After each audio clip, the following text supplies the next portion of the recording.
राजनीतिक विश्लेषक योगेंद्र गुप्ता जी, और राजस्थान की राजनीति में इस वक्त क्या चल रहा है?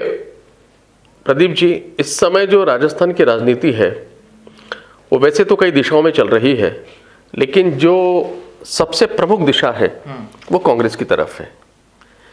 कांग्रेस में सत्ता संघर्ष है, सत्ता वापसी का संघर्ष है, और सत्ता को बनाए और बचाए रखने का संघर्ष है, और सत्ता हासिल करने का भी संघर्ष। सत्ता हासिल करने का भी संघर्ष है।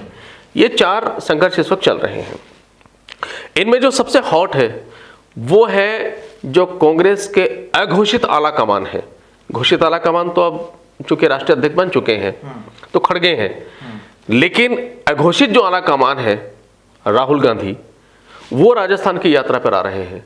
और जब राहुल गांधी राजस्थान की यात्रा पर आएंगे तो जितने भी कांग्रेस के क्षत्रपक हैं अपने नंबर बढ़ाने की कोशिश करेंगे, और जो कांग्रेस के दो मुख्य क्षत्रपक हैं राजस्थान के, अशोक गहलोत और सचिन पायलट, वो अपने आप को स्थापित करने और ये बताने के लिए कि राजस्थान के असली वारिस, असली कर्णदाता और राहुल गांधी के सबसे करीबी हम हैं, वो कोशिश करेंगे।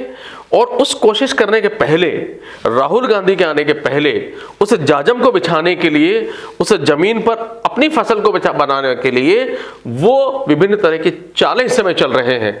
वो चाहे गुर्जरों का विरोध हो, वो चाहे रूट हो, रास्ता हो, या फिर डोटासरा के बयान की कोई रोक, किसी हिम्मत हो तो रोक कर दिखा दे, इस तरह का बयान हो, वो सारे बयान उस राहुल गांधी की जो यात्रा है उसके माध्यम से अपने राजनीतिक हित को साधने और कांग्रेस में अपने आप को प्रतिष्ठापित करने के लिए ये पूरी राजनीति इस समय घूम रही है। और सबसे हॉट राजस्थान में इस वक्त यही राजनीति है।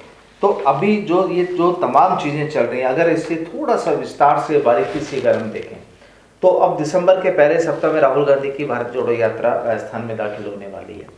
इधर गुर्जर नेता विजय बैसला ने यह ऐलान कर दिया कि जो उनकी मांगे हैं, जिन पर वो कई बार मंत्री, नेताओं, अधिकारियों से मुलाकात कर चुके हैं, लेकिन वो पूरी नहीं हो पाई, और इसी की नाराजगी के लिए पहले तक उन्होंने ये किया हुआ था कि जो यात्रा होगी उसका हम लोग विरोध करेंगे।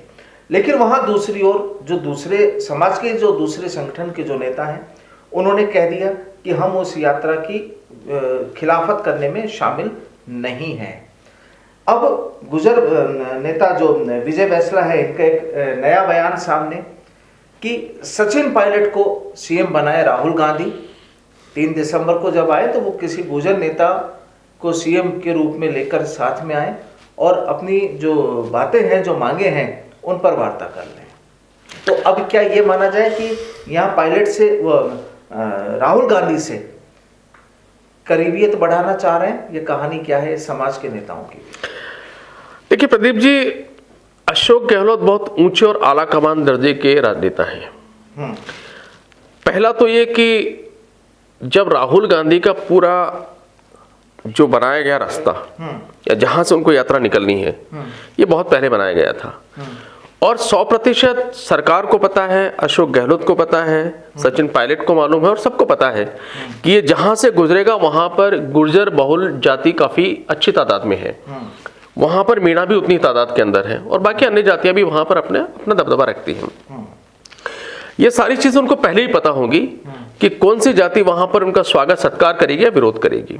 एक, जहां तक विजय बैसला का सवाल है, तो देखिए विजय बैसला, कर्नल बैसला की डेथ के बाद में जो इस तरह के जातिगत संगठन होते हैं, इसमें कोई शक नहीं कि कर्नल बैसला का अपना एक औरा था, लेकिन यह भी कोई शक नहीं है कि कर्नल बैसला ने अपनी कभी राजनीतिक इच्छाओं को छुपाया नहीं, और भारतीय जनता पार्टी और कांग्रेस दोनों से उनकी नजदीकियां थी, और उन्होंने इलेक्शन लड़कर जाने का भरपूर प्रयास भी किया। विजय बैसला को यह लगता है कि उनके पुत्र होने के नाते गुर्जर समाज की जो राजनीति थी उसके ऊपर भारतीय संस्कृति के हिसाब से मेरा स्वाभाविक हक बनता है, और वो उसी दावे को बनाने के लिए एक तरह से उन्होंने अपने उस वजूद को ऊपर बताने के लिए उन्होंने पहला ट्रिगर दबाया कि हम राहुल गांधी का विरोध करते हैं, यात्रा का विरोध करते हैं। लेकिन प्रश्न ये उठता है कि अगर इतना बड़ा राहुल गांधी का विरोध राजस्थान में करना, और वो भी तब करना जब राजस्थान में सरकार कांग्रेस की है, उस समय ट्रिगर दबाना, ऐसा हम नहीं मान सकते कि बिना अशोक गहलोत के संज्ञान में लाए कोई व्यक्ति इस तरह का बयान दे सकता है। क्योंकि जहां राजस्थान में, अगर राजनीति में राजस्थान में कांग्रेस की सरकार है, कोई कितना ही बड़ा सूरमा हो, अगर सरकार ठान ले कि उस रास्ते में चिड़िया भी पर नहीं मारेगी, बिल्कुल, तो फिर कोई व्यक्ति पर नहीं मार सकता। बिल्कुल। तो यहां हमको जो लगता है वो ये कि इसके अंदर कहीं कुछ ऐसी कहानी तो नहीं है जिससे विरोधियों को एक दूसरे को निपटाने की तैयारी चल रही है। देखिए, जब राहुल गांधी का विरोध गुर्जर समाज की जातिगत जाति पर किया जाता है, तो गुर्जर समाज के सबसे बड़े लीडर कौन है आज की तारीख में? सचिन पायलट है। अब विजय बैंसला का बयान और गुर्जर जाति का राहुल गांधी का विरोध दो मैसेज दे रहा है। नहीं, लेकिन यहाँ पर तमाम गुर्जर जाति का नहीं है, पर्टिकुलर विजय बैंसला जो ग्रुप है या विजय बैंसला के जो नजदीकी हैं, केवल यहाँ बयान विजय बैंसला का है। यहाँ पर दूसरे गुर्जर नेताओं ने तो इस चीज से इनकार किया है। वही मैं आपको साथ में नहीं है। गुर्जर बैंसला के बयान को इस तरीके से प्रोजेक्ट इनिशियल स्टेज पर किया गया था जैसे कि वो कर्नल बैंसला के पुत्र हैं, तो उनकी आवाज के साथ में गुर्जर समाज की आवाज है। मैं प्रोजेक्ट करने की बात कर रहा हूँ, बाकी लोगों ने तो विरोध किया ही है। क्योंकि अभी तक गुर्जर समाज का जो आंदोलन था, जो आरक्षण को लेकर उनका आंदोलन था, अभी कहीं से भी क्लियर नहीं है कि कर्नल बैंसला की मृत्यु के बाद में विजय बैंसला को उनकी पगड़ी बांधी गई है। पारिवारिक पगड़ी अलग चीज होती है, लेकिन जो समाज की पगड़ी बांधी गई है, ऐसा कहीं डिक्लेयर नहीं हुआ है। तो ऐसे में वो ये प्रतिष्ठापित करने की कोशिश कर रहे हैं इसके माध्यम से कि मैं उनका असली वारिस हूं और जाति के समाज मेरे साथ में है। वो ये कोशिश कर रहे हैं, समाज साथ में नहीं है तो क्लियर है, लेकिन दूसरे नेताओं ने क्लियर कर दिया हाँ कि हम लोग साथ में, हम उनके साथ में नहीं देंगे, उनका ही व्यक्तिगत बयान है। तो उनकी कोशिश ये है कि इसके माध्यम से उनकी अपनी ब्रांडिंग हो जाए। दूसरी कोशिश ये है कि जब गुर्जर समाज अगर किसी भी स्तर पर विरोध करता है, चाहे वो 500 व्यक्ति हो, राहुल गांधी का विरोध कर रहा है, उसके विरोध करने के लिए बयान देना बड़ी बात है, तो वो सीधी अंगुली फिर एक बार सचिन पायलट को उठ जाती है कि क्या सचिन पायलट का अपनी जाति पर कंट्रोल नहीं है? क्योंकि किसी भी नेता का सबसे बड़ा ओरा होता है उसकी जाति के समीकरण का उसका हाथ होना। जैसे किरोड़ीलाल मीणा है, तो कहा जाता है क्योंकि एक आवाज पे लाखों मीणा इकट्ठे हो जाते हैं। कहा जाता है कि यहां पर भारतीय जनता पार्टी को पिछले चुनाव में एक भी गुर्जर बाहुल सीट से सीट नहीं मिली, 0 सीट है उनके गुर्जरों की, कोई गुर्जर विधायक उनका नहीं आया। तो वो किस लिए नहीं आया? क्योंकि सारे के सारे गुर्जर ने सचिन पायलट के चेहरे पर कांग्रेस को वोट दिया। तो जब राहुल गांधी का विरोध करते हैं, क्योंकि सब जानते हैं कि राहुल गांधी पसंद करते हैं सचिन पायलट को। अब राहुल गांधी के आने पर अगर कोई गुर्जर विरोध की आवाज उठती है, तो इसकी इनडायरेक्टली उंगली कहां उठेगी? सचिन पायलट के ऊपर। और फिर जो उन्होंने ये बयान दे दिया कि अगर सचिन पायलट को सीएम बनाने की घोषणा की जाती है, उनको सीएम प्रोजेक्ट घोषित करके फिर वो यात्रा करते विरोध नहीं करेंगे, तो फिर इसका एक इनडायरेक्ट मैसेज फिर राहुल गांधी के पास शायद पहुंचाया जाएगा कि देखिए ये तो सचिन पायलट ही प्रोजेक्ट करवा रहे हैं कि अगर मुझे सीएम बना देंगे तो विरोध नहीं होगा। तो इस लेवल तक चले गए ये। तो अब ये जो सब कुछ बयानबाजी हो रही है वो किसको डैमेज करेगी? सचिन पायलट को डैमेज करेगी। और अगर इतना सब कुछ होने के बाद आप एक चीज और देखिएगा, विजय बैंसला का बयान, उसके बाद में अगर सरकार विजय बैंसला को कंट्रोल कर लेती है, इनका विरोध नहीं होता है, या अशोक, तो नंबर किसके बढ़ेंगे? अशोक गहलोत के। आप समझ रहे हैं पूरा खेल? विरोध की राहुल गांधी को बात उठाकर नंबर किसके कटेंगे? सचिन पायलट के। उसको शांत करके सफलतापूर्वक गुर्जर समाज की जो लेन है उसमें से राहुल गांधी की पदयात्रा को निकालना, उससे नंबर किसके बढ़ेंगे? अशोक गहलोत के। तो अशोक गहलोत ये प्लान कर सकते हैं कि इस रैली में पहले विरोध का स्वर उठा, फिर मैंने विरोध को दबाया, विरोध को मैनेज किया, सफलतापूर्वक मैंने राहुल गांधी की जो यात्रा है भारत जोड़े उसको निकाल दी।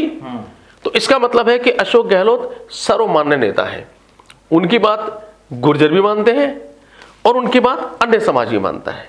तो आप जरा बारीक रेखा को घुमा कर देखिए इसको कि अंदर की कहानी इसमें क्या हो सकती है। मतलब सीधे तौर पर अगर इसको हम 3 लाइनों में अगर कहें कि कंधा पायलट का, निशाना गहलोत का और जरिया विजय बैंसला, बंदूक विजय बैंसला, आप इसको ये कहिए।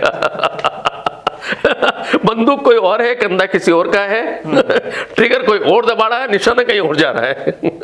तो ये राजनीति के जो चौसर होते हैं ना प्रदीप जी, और राजनीति के जो खेल होते हैं वो अद्भुत होते हैं। इसलिए अशोक गहलोत तो कहते हैं जो राजनीति में दिखता है वो होता नहीं, जो होता है वो दिखता नहीं, जो कहते हैं वो करते नहीं, जो करते हैं वो कहते नहीं।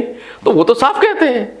जाहिर सी बात है राजस्थान के मुखिया अशोक गहलोत साहब वाकई में बेहद बड़े सियासी जादूगर है। इसे मानने में भी शायद हाँ हाँ बिल्कुल बिल्कुल, उनके सियासी जादूगर और उनकी जो जादूगरी है, उनकी जो बाजीगरी है, और राजनीति में जिस तरीके से गोटियां बिठाते हैं और जिस तरीके से गोटियां चलते हैं और दूसरे लोग उसी वजीर के माध्यम से उसी खाने में चलने को मजबूर हो जाते हैं, ये तो अशोक गहलोत की मास्टरी है। और इसको पूरा राजस्थान नहीं, पूरा हिंदुस्तान जानता है। और इसीलिए तो उनको अध्यक्ष बनवाना चाहते थे राहुल गांधी, सोनिया गांधी राष्ट्रीय अध्यक्ष, और वो चूंकि जानते थे, क्योंकि वो गोटियां चलना जानते हैं, तो जो वजीर पिट सकता था राष्ट्रीय राजनीति में, उन्होंने वजीर वो गोटी चली नहीं उन्होंने। और देखिए आज मुख्यमंत्री के मुख्यमंत्री हैं और ओरा वही वे हैं। बहरहाल बहुत बहुत शुक्रिया योगेंद्र गुप्ता जी हमारे साथ जुड़ने के लिए। आज के लिए फिलहाल इतना है। नमस्कार।